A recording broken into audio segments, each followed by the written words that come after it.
Türkmenistan topukun Awganystany parahatçylygy ýoly goýmagy ýardym berjekdigini aýdýar. Türkmenistanyň Daşary işleri ministri Reşit Meredow Samarkandda geçirilýän Merkezi Aziýa Hindistan dialoguny eden çykyşyny Türkmenistan, Awganystan, Pakistan, Hindistan gaz geçirjisiniň Awganystany parahatçylygy ýoly goýmakda möhüm ähmiýetiniň bardygyny aýtdy. Bu barada TASS agentligi 13-nji ýanwarda habar berdi. 12-13-nji ýanwarda Özbegistanyň Samarkand şäherinde Merkezi Aziýa Hindistan dialogunyň Daşary işleri ministrleriniň derejesindäki birinji duşuşy geçirildi.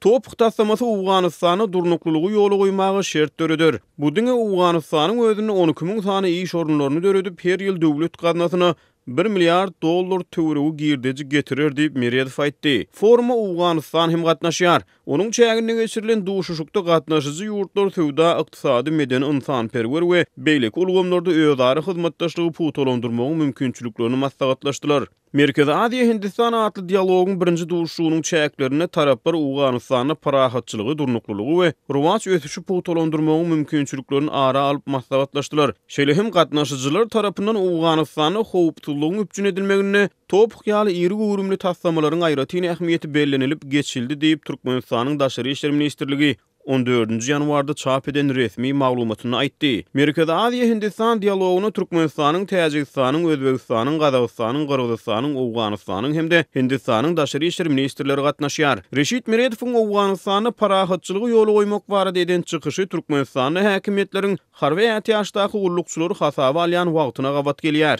Azatlyk radiosynyň Türkmenistanyň habarçylary we çeşmeleri şu günler ýurdun ähli künjeginde harby ähtiýaçlykda duran adamlaryň hasaba alınýanlygyny habar berdi. 12-nji ýanwarda Azatlygyň Aşgabatly habarçysy ähtiýaçy goýulan harby ullukçylaryň paýtagtda hasaba alınıp başlananlygyny habar berdi. Azatlyk radiosynyň Türkmenistanyň Gorunmak ministrligindäki çeşmesi ýurdun çäginde ýerleşýän ähli harby wekiliýetleri 50 ýaşa ýetmedik erkekleriň harby ullugy ukybyny barlamak boýunça tapşyrygyň berilendigini 14-nji ýanwarda tasdiklady. Onuň sözlerine görä ähtiýaçy goýulan harby ullukçylaryň häzir hasaba alınmagy Awganystan bilen serhetdäki ýagdaýyň durnuksuzlygy bilen bagly. Bu serhetdäki ýagdaýyň durnuksuzlygy bilen bagly. Serhediň uzayan ähli ýerlerini Lewapda, Kerkiden başlap Marada, Tawtawazara we Serhedabada çyn ören aladaly diýip Gorunmak ministrligindäki çeşme aýtdy. Ýurt içindäki beýleki bir çeşme häkimetleriň öýme-öý aýlanyp harby ähtiýaçlykdaky adamlary hasaba alýanlygyny habar berdi. Hasaba alyş işi öýleri aýlanmak arkaly hem amala aşyrylýar. Käbir pursatlarda gözlenýän adam öýünde bolmasa onuň üçin powestka galdyrýarlar. Onuň harby bölme baryp hasaba durmak talaby bilen şeýle-de onuň saglyk ýagdaýy harby ullugy berjä etmek ukybyny päsgel bolup biljek keselleriniň bolup bolmadygy bilen gyzyklanýarlar. Käbir halatlarda garyndaşlaryna hem sorag berýärler diýip Azatlygyň çeşmesi aýtdy. Onuň aýtmagyna görä yerli ýaşaýjylar häkimetleriň harby ähtiýaçlykdaky adamlary hasaba almak çärelerini Awganystanyň serhet regionlaryna